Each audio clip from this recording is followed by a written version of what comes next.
ना भाषण ना नारे ना स्लोगन चाहिए, ना भाषण ना नारे ना स्लोगन चाहिए। हर आदमी को जीने का सम्मान चाहिए, हर आदमी को जीने का सम्मान चाहिए। मोदी जी का सपनों का जहान चाहिए, मोदी जी का सपनों का जहान चाहिए। और मुझको और हमको, हम सबको राम वाला हिंदुस्तान चाहिए, और हमको राम वाला हिंदुस्तान चाहिए, और हमको और आपको राम वाला हिंदुस्तान चाहिए। आज के মেদিনীপুরের এই মাটি স্বাধীনতা সংগ্রামের মাটি, এবং এই মাটিতে ভারতবর্ষের যশস্বী প্রধানমন্ত্রী নরেন্দ্র মোদীজি আমাকে লড়াই করার সুযোগ দিয়েছেন। তার জন্য তাকে এবং আমার শীর্ষ নেতৃত্বকে আমি অনেক অনেক ধন্যবাদ জানাই। আজকে এই যে লড়াই, এ শুধু মেদিনীপুরবাসীর লড়াই নয়, এ সারা পশ্চিমবঙ্গবাসীর লড়াই।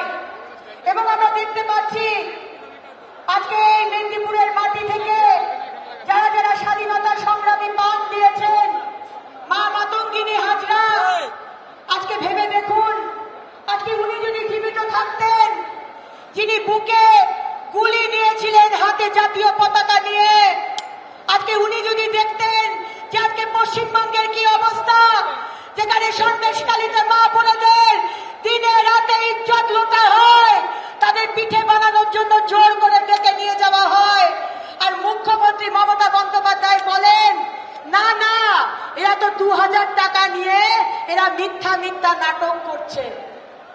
ভাবুন কি হতো।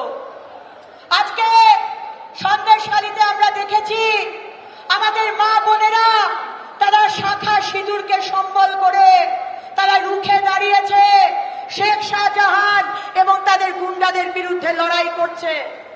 আজকে আমরা দেখতে পাচ্ছি পশ্চিমবঙ্গে চাকরি নেই, আমাদের সমস্ত সন্তানরা পরিযায়ী শ্রমিক হয়ে বাইরে চলে গেছে। এই পশ্চিমবঙ্গ কি বিদ্যাসাগর দেখতে চেয়েছিল? এই পশ্চিমবঙ্গ কি ক্ষুদিরাম দেখতে চেয়েছিল? যে পশ্চিমবঙ্গে আজকে আমাদের শিক্ষক শিক্ষিকারা রাস্তায় রয়েছে, আন্দোলন করছে, চাকরি চুরি হয়েছে, আর এই সরকারের সমস্ত নেতা কর্মী মন্ত্রী তারা জেলের ভিতরে গেছে। আজকে এই যে লড়াই, আসুন 25 তারিখ আমরা এই লড়াই করি, এবং এই মমতা ব্যানার্জি সনাতনী হিন্দু বিরোধী সরকার, তিনি আজকে রামকৃষ্ণ মিশন, আমাদের ইস্কন, আমাদের ভারত সেবাশ্রমের সম্বন্ধে যা তা বলছে, রুখে দাঁড়ান। আজকে এই সরকার আমাদের রামনবমী করতে দিচ্ছে না, এই সরকার দুর্গাপুজো করতে দিচ্ছে না। কদিন বাদে আপনি সন্ধ্যে আরতি দিতে পারবেন না, তুলসী মঞ্চে আপনি সন্ধ্যে বাতি জ্বালাতে পারবেন না।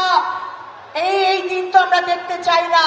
তাই আসুন, আগামী দিন যদি পশ্চিমবঙ্গকে বাঁচাতে হয়, একসাথে একজোট হয়ে আমরা লড়াই করি।